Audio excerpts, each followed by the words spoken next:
Olá, tudo bem? Eu me chamo Rawane, tenho 26 anos de idade, sou casada com o Leonardo e temos o Bernardo, que está aqui participando do vídeo, porque como mãe não tem como às vezes deixar a criança, né? E ele quer conversar também. Então nós teremos a participação especial dele. Eu estou passando aqui com um participante da Pastoral Familiar, que entende um pouco do método Billings, porque faz ele, realiza ele na sua vida e aplica ele todos os dias, venho aqui compartilhar com vocês um pouquinho sobre o método Billings. Esse vídeo é mais introdutório do que realmente autoexplicativo. Por quê? Quando a gente fala de MOB, método de ovulação Billings, a gente fala de algo que em um vídeo, em um encontro, é muito difícil de conseguir abordar ele ao todo. Vou colocar o Bernardo aqui, só um minuto. E eu tô passando aqui para conversar um pouquinho com vocês sobre justamente o método Billings. Não tem como a gente abordar tudo somente nesse vídeo introdutório, como eu disse, somente no encontro. Então eu vou tentar ser o mais sucinta possível, mas também abordar vários pontos dele para que a gente consiga instigar no coração de você, casal que está assistindo esse vídeo, a tentar buscar saber mais sobre o método Billings e possivelmente aplicá-lo no seu relacionamento. Eu não estou aqui para falar para você que você tem que fazer isso, que você tem que fazer aquilo. E às vezes a gente entende que a igreja não faz isso conosco. Só que a igreja, acima de tudo, ela é mãe. E a mãe nunca deixa o filho comer doce o dia inteiro, porque o doce não faz bem para ele. Então é claro que a criança vai ter que comer brócolis contra a sua vontade. E muitas das vezes a igreja cumpre esse papel na nossa vida. Então, falar de método Billings é basicamente isso. Como se a mãe igreja olhasse para nós e falasse, olha, os métodos contraceptivos que o mundo prega, eles ferem a integridade da pessoa e do casal, porque propagam uma sexualidade desregrada, na qual o sexo é tudo no relacionamento. E isso é uma grande mentira que vem sendo contada para nós. O sexo não salva o casamento. O sexo não é tudo no casamento. Ele só é a cereja do bolo. Se o casal não se amar com gestos, com palavras, de nada adianta o sexo. E a gente já fala muito sobre isso, sobre as linguagens de amor.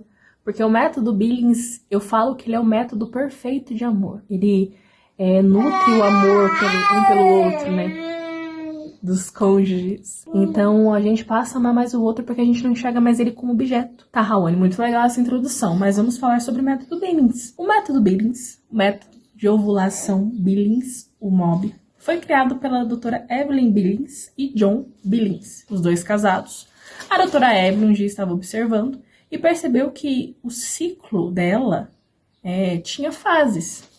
E essas fases, mais pra frente, ela foi entendendo que comprovavam que a mulher não é fértil 365 dias por ano. Existem mulheres que são férteis somente 3 dias, ou 1 dia só. Então, a mulher não é fértil sempre. Se você fazer sexo hoje e não estiver no seu período fértil, você não vai engravidar. A mulher só consegue engravidar no período fértil. E tem mulheres que às vezes têm um período fértil de 1 semana. Meu caso, por exemplo. Mas se você não estiver no seu período fértil, a chance de você engravidar é 0. E o método Billings, ele visa observar o ciclo da mulher. Então, observando esse ciclo, observando como funciona, né, o seu ciclo menstrual, o seu corpo, observando o muco, sensação e tudo mais, o seu corpo consegue te dizer quando você está fértil e quando não está.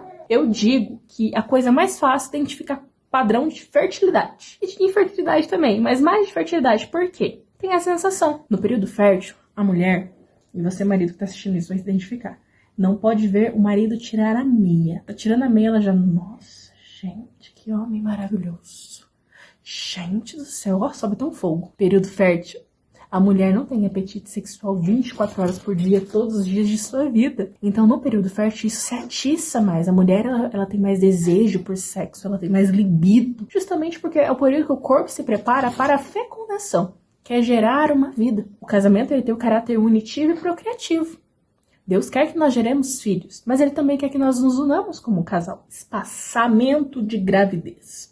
Nós, como católicos, não dizemos que não queremos ter filho, até porque no casamento de vocês houve uma pergunta muito séria, que é: eles estão abertos à quantidade de filhos que Deus quiser dar a vocês? E quando nós dizemos sim, esse sim tem que estar contextualizado, né? Tem que ser discernido o que existe por trás dele. Então, assim, é claro que Deus não vai te dar 542 filhos.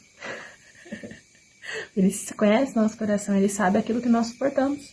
Então, o bom Deus, Ele vai nos confiar aquilo que nós podemos cuidar, tá? Essa confiança em Deus nutre também a nossa fé. E sobre espaçamento, Os esposos, né, vão conversar um com o outro e decidir quanto tempo precisa ser espaçado. Esse espaçamento acontece por motivo psicológico, financeiro, mas atenção ao motivo financeiro. Muitas vezes existe um egoísmo no nosso coração. Eu vou espaçar a gravidez por motivo financeiro, não tenho condições. Mas você tem condições de ir num fim de semana gastar 1.000 e pouco, viajando, fazendo alguma coisa. Para isso você tem condição. Então, assim, até que ponto é o nosso egoísmo ou até que ponto realmente é uma coisa que necessita? Esse é o questionamento que nós temos que fazer. Por isso que é bom, quando o casal decidir espaçar a gravidez, sempre ter um diretor espiritual para isso, para que possa direcioná-lo da maneira certa. E voltando ao espaçamento. Tem uma criança aprontando ali.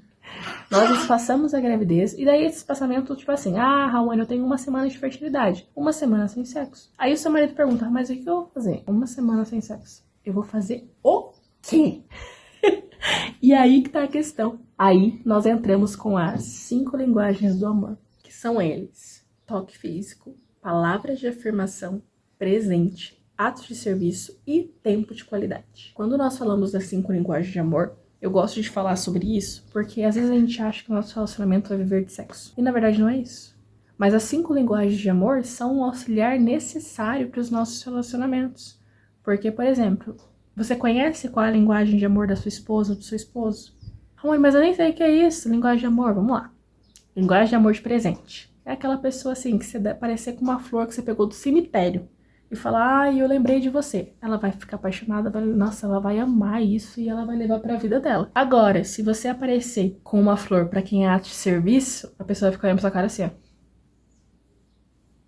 Lavar uma louça pra mim você não quer. E normalmente essa é a maioria da linguagem de amor das mulheres. As mulheres têm muita linguagem de amor de ato de serviço. É aquela questão de, cheguei em casa, o marido faxinou a casa inteira. Nossa, ai, que homem maravilhoso. Ato de serviço. Outra linguagem de amor também que nós temos: tempo de qualidade. Eu gosto de dizer que aquela pessoa inconveniente, que você vai no banheiro e ela quer entrar com você, pra poder passar tempo com você, é a pessoa de tempo de qualidade. A pessoa de toque físico não dá nem pra falar muita coisa, né? Aquela pessoa que sempre tá grudada, que dá briga se você for num lugar e você não colocar a mão nela, entendeu? Chega em casa e fala, porque você não me ama mais, porque você não toca em mim mais, nem rela, nem me abraça, não faz nada. Tem também a palavra de afirmação, que é a linguagem de amor do meu marido. É aquela pessoa que vai no barbeiro, meu marido, corta o cabelo, chega em casa e para na sala. Você faxinando a casa, a pessoa para na sala e fica... Não vai falar nada. Aquela pessoa que gosta de elogio. Ela lavou um copo. Se você não elogiou o copo, poxa, ela queria isso. Palavra de afirmação. Pessoa que gosta de ser validada, gosta de receber elogios. E a questão que eu quero trazer pra vocês é: qual a linguagem de amor do seu cônjuge? Porque quando a gente faz essa questão de se abster de relação sexual por causa, né, de espaçamento da gravidez, às vezes acontece, pela mentalidade do mundo, a gente se perder no nosso amor pelo outro, sabe? E colocar o sexo no lugar que ele não existe, que é, tipo, o tudo do relacionamento. E o sexo não é isso, ele é a cereja do bolo. Então, usa essa linguagem de amor. Se a linguagem do amor do seu marido é toque físico, cuidado, porque existe uma diferença entre carinho e carícia. O carinho é sempre aquele ato que eu posso fazer perto das pessoas, que é um abraço inocente, um beijo na bochecha, um carinho na mão. Isso é carinho. Carícia é sempre aquele ato que eu não posso reproduzir na frente das pessoas. Um beijo mais lento, uns amassos, um abraço diferente. E quando a gente tá querendo espaçar a gravidez, é bom evitar isso. Então, quem é de toque físico, cuidado. Agora, quem é de tempo de qualidade, filme. Dá pra combinar de fazer um piquenique juntos. Isso que alimenta o casal. Alimenta o tempo do casal um com o outro. Isso é ótimo. Isso é bem visto por Deus. Nós temos um exemplo de castidade no relacionamento, de se abster de relação sexual, de Nossa Senhora e São José. Os dois nunca se tocaram de outra forma. É claro que eu acho que os dois se abraçavam, sim, mostravam carinho um pelo outro, mas tudo isso de maneira muito santa. Então a gente pensa às vezes que casar significa sexo, sexo, sexo, sexo, e não é isso. Casar significa respeitar e amar um outro. Você escolheu essa pessoa para dividir a vida, para dividir a sua vida. Então, temos que amá-la da maneira certa. E também tem a questão de, e se acontece um acidente com a sua esposa? Ela fica de cama por 1 ano e sem poder fazer sexo. Você vai fazer o quê? A linguagem de amor serve para isso. Para mostrarmos o nosso amor. E o método deles, por isso que eu falo que ele é perfeito. Ele não é tabelinha. Ele é muito diferente da tabelinha, porque ele observa muco e o nosso ciclo.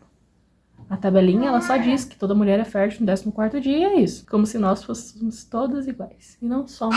Você, mulher, é única.